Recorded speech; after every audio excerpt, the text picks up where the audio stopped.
Je vais parler aujourd'hui du monde spirituel. Où vont les esprits? La destination finale. Amen.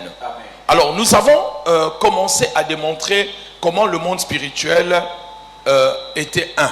Je suis ici sur la chair du Seigneur Jésus. Je ne peux nullement glorifier Satan, ni ici, ni dehors. Je voulais simplement vous dire, c'est une entité que vous ne devez pas négliger. Vous devez le prendre au sérieux, ces messieurs. C'est un monsieur qui ne respecte rien du tout et qui ne respecte personne. Il n'a pas respecté son créateur. Il a créé la rébellion auprès de son créateur avec toute la force que le créateur a.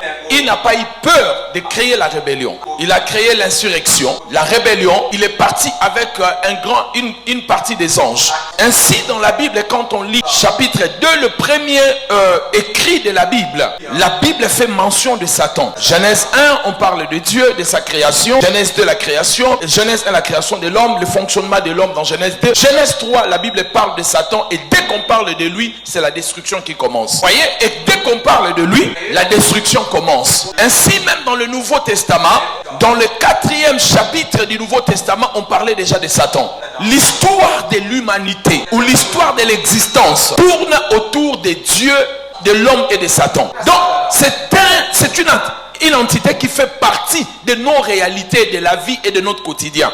Il a juré de nous faire la guerre jusqu'à la fin de toutes choses. Mais quand il a combattu contre les anges de Dieu, la Bible nous dit il a été précipité. Sa place et ses anges déchus, sa place n'était plus au ciel. Maintenant, quand il a péché, il est descendu. Il a créé aussi son monde spirituel. Maintenant, le monde spirituel divin et le monde spirituel satanique. La Bible nous dit, quand on regarde la destinée finale de tous les esprits seront dans des endroits. Parce qu'il y a eu deux camps, deux mondes spirituels, le monde spirituel divin et le monde spirituel satanique.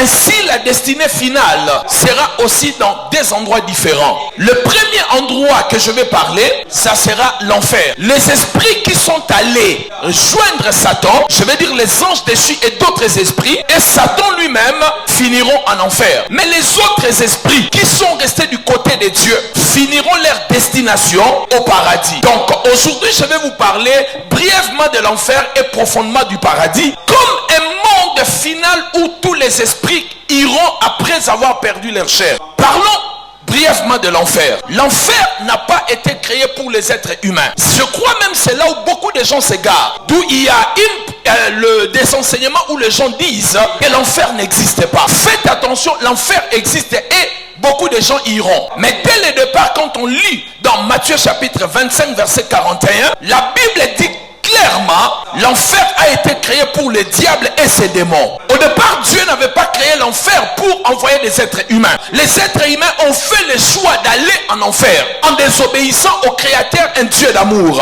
Et c'est lieu que nous appelons l'enfer.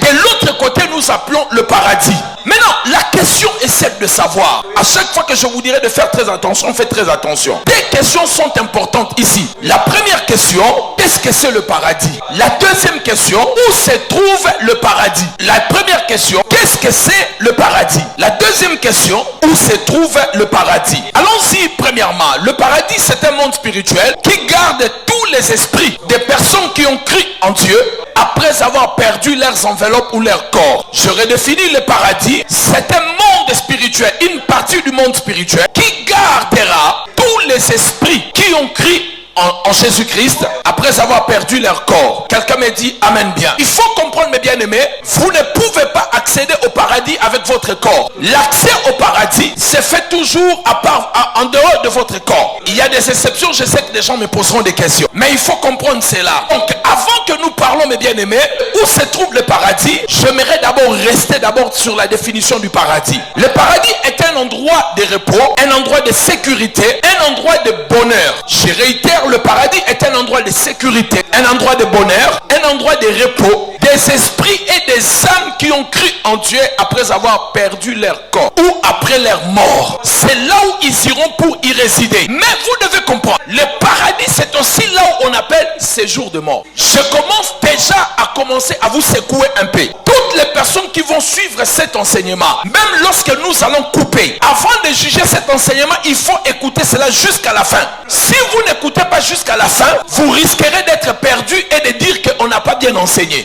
Même pour vous-même, la compréhension viendra vers la fin. C'est pour cela que je demande votre attention pour chaque mot. Le paradis ne se trouvait pas au ciel, le paradis se trouvait sous la terre. Donc, là, vous devez bien écouter. Je réitère que le paradis ne se trouvait pas au ciel. Le paradis se trouvait sous la terre. Alors, ne me jugez pas maintenant, il faut m'écouter jusqu'à la fin. Sinon, ça risque d'être compliqué pour toi. On est bien d'accord? Alors, si on est bien d'accord, donnez-moi un bon amen. Alors, je disais que le paradis, c'est l'endroit où toutes les âmes et les esprits iront. Je vais dire bien, les esprits et les âmes qui ont crié en Jésus iront trouver le repos, la sécurité et le bonheur après leur mort ou la perte de leurs enveloppes. Il y a quelques exceptions, j'en parlerai tout à l'heure, parce que tous les morts ne sont pas dans les séjours de mort. Il y a d'autres morts qui sont dans la mer. Apocalypse chapitre 20 verset 13. Apocalypse chapitre 20 verset 13. La Bible dit, puis je vis la mer rendre le mort. Donc d'autres personnes sont mortes mais sont dans la mer. Deuxième exception, Apocalypse chapitre 6 verset 9.